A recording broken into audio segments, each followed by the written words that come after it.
In today's video, I'm going to teach you can't, but you can always copy and paste from a different sheet. Let's start with a fresh file. Open a new Google Sheets document. The quickest way is to go to Google Drive, choose New, Google Sheets, and pick a blank spreadsheet. This gives you a clean canvas to build on, and it automatically saves to your drive so you don't lose progress as you work. Next, set up your structure by labeling the first row with your column headers.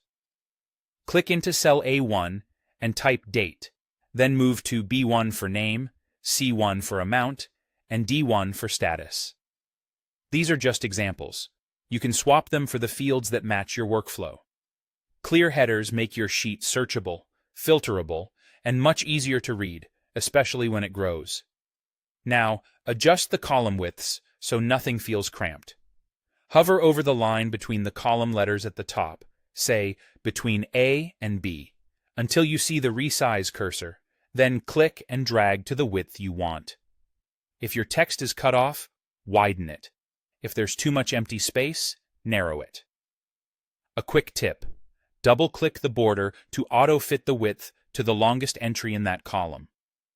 With the structure in place, make your headers stand out. Select the entire first row by clicking the number 1 on the left. Apply bold formatting so the labels are easy to spot. You can also add a background color to the header row or change the font color for contrast. A subtle style is best. Think readable, not distracting, so your data stays the focus.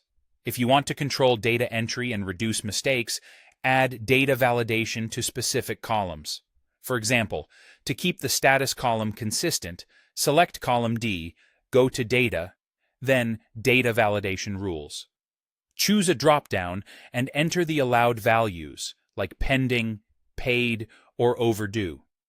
Decide whether to show a warning or reject other inputs, then click Done.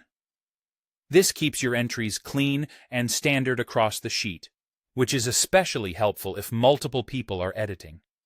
Finally, save and organize your sheet.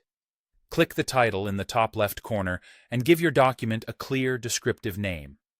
To keep your drive tidy, use the Move icon next to the title to place the file into the right folder. Good organization now means faster access later. And that's it. You've created a well-structured Google Sheet with clear headers, readable formatting, smart column sizing, and validation where it counts, all safely saved and organized in your drive. Our sir.